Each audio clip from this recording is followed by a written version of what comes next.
Hi, aloha. You know, for the last few days I've been talking to you about adoption. And I will say that my husband and I adopted or took long-term guardianship of 17 amazing kids. And some of you might ask, don't you have any boundaries? Don't you know when it's too many? But yeah, we did have boundaries. We would sit each time a child was offered to us and get into stillness and just think, is this the child that we're meant to be parenting? And a lot of times it wasn't. I know that I would say that we turned down an average of 10 kids a month once people learned that we knew how to love kids unconditionally. So that's what I want to talk about today. I'm going to title this, I Will Love You If. And I would say that you don't have to think of this as just an adoption issue.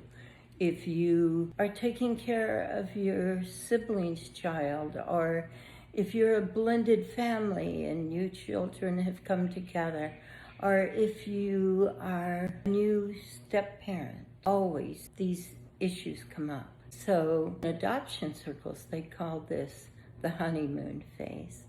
And the honeymoon phase is when a child arrives in a new home and they've just gone through the pain of losing their family or, whatever. They want to play by all the rules and please you.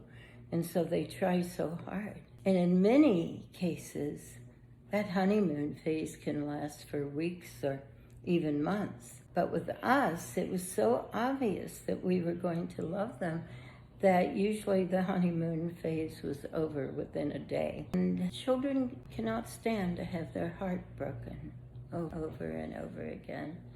I'll tell you a story about one of our little boys. I think he was 8 or 9, and he had already been through failed adoptions.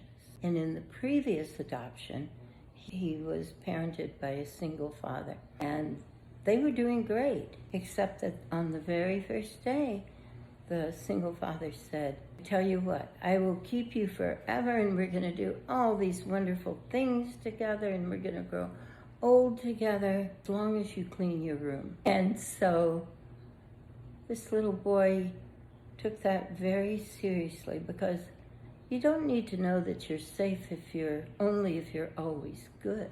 You need to know that you're safe no matter what parts of yourself that you express that might not be welcomed. And so, of course, as much as he wanted to, he could not make himself clean his room, because that would mean that he would never know if he had a long-term safety, a long-term home. And so he didn't clean his room, and after a few weeks the father just came to him and said, I'm so sorry, I really like you, but I just don't like mess, and you're not it. And so he gave him away again. All of us, and no matter what, all relationships, I won't go there today, but I would say that we do this in marriages, we do this with our friends.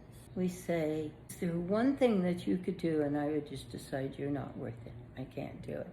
And I'm not going to go into that today. We can look at that another time. But for now, I am saying, look deep inside your own heart before you say yes to anyone new in your family. And find out if or in your friendships, your relationships. And find out if there's just one thing that you just cannot stand. It's just not worth doing for you. And then be brave enough and kind enough to say no thank you, unless you're willing to work it out, because it turns out the honeymoon phase is very short. And anybody with integrity needs to test the limits to see if they're going to have family forever. So, thank you.